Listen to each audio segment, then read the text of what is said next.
Hey everybody, and welcome to part 2 of our reaction to Of a Lifetime from Journey's debut album, Journey. We just listened to that all the way through. That is part 1. If you would like to see that, a link is in the comments and the description. Here in part 2, we're just going to kind of analyze it a little bit more, talk about it a little bit more.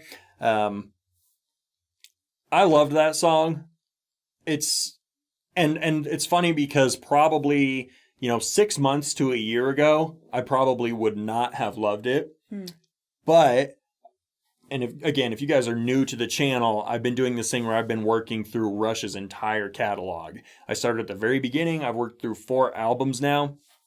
But that has just been like mind-opening to me to just hear different stuff and get past what I thought wasn't my style and just learn how to enjoy music. And so I think I listen differently now. It's not just like I want to listen objectively instead of like from my own preconceived notions. And so this kind of older 70s type sound, I can really dig on it now. Like, the guitar tone in that song, Yes. it was pretty bright.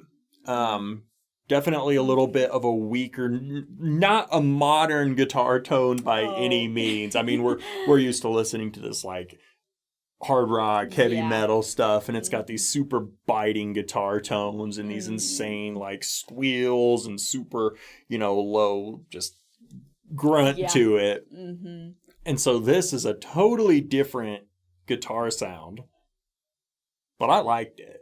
Yeah, I didn't mind it at all. I think the thing that allows it to be so good is the playing. Like, if you have a guitar tone, like a lot of guitar players can hide behind a really gain-heavy sound and play something that's not really good, but it just kind of fits because it's big. But with this sort of tone, you almost have to play melodically. Like, you kind of can't hide it. Now, you talked about the vocals a little bit in part 1. Yes. So, what'd you think? It was good. I mean, I think it probably fit well with the song and just the feeling of it and stuff. Like, yeah, it was a bit different of a voice, but yeah, it wasn't bad. Yeah, I was kind of thinking the same thing as I was listening. Maybe it was just a little different, and it's also, I kept thinking about like the production. They had great production in one sense in that they had a lot of layers. There was a lot going on and it worked cohesively. It didn't sound terrible, but especially I'm thinking at the end there was a lot going on. Yes. So many different layers. And I said, how can something so chaotic sound so beautiful? And of course it's not chaos. It's all planned and it's intentional.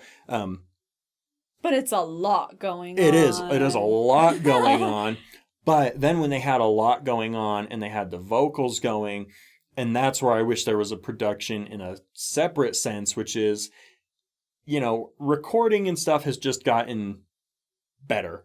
And everyone now has the capacity to record so much clearer and to have so much of a better mix and to really project the vocals and put a lot of like, crushing compression on them and just make them slam you in the face a little bit more. However, it's cool to hear like the rawness aspect of it too. But I think that's probably what you don't like as much. Right? I mean, like you like the production, you like big, heavy in your face like bass and I drums do. that are cracking and stuff. Yes. It's different. The it's more vintagey is kind of like, okay. It's like, yeah, fine. we listened to 2 minutes of this. That's all I can handle. But it's okay. It's not the end of the world. No, and there's nothing wrong with that. No. Like I said, though, for me personally, I loved this, and I like when I hear something new that makes me want to listen to the rest of the album. So, probably a pretty fair bet to say that Kimmy won't be here for the rest of this album. But I was doing it, and she's like, hey, do you want me to do it with you? I'm like, oh, that'd be cool. So, thank you. It's always fun. It's fun getting a contrast of, like, different opinions and stuff. So, there was a lot more going on here than a lot of bands as far as like debuts. I was actually very pleasantly surprised with like how much was going on and how good it sounded considering it was their first album.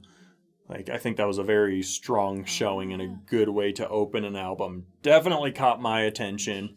So I don't know how well this did when it debuted back in, what was it, the early 70s or something. Oh. But I can see why it would definitely catch some attention because it got my ears and I'm pumped up for the rest of it. You guys will be seeing it here on the channel. Probably throughout this week we'll be doing the rest of this album. And there will be more Rush and stuff thrown in, you guys.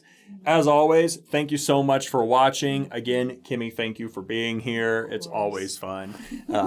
Guys, let me know what else you would like to see. If you enjoyed this video, leave a comment, leave a like. And if you have not already, go ahead and subscribe and hit the little bell icon so you get notified immediately when new videos come up. Thank you guys so much.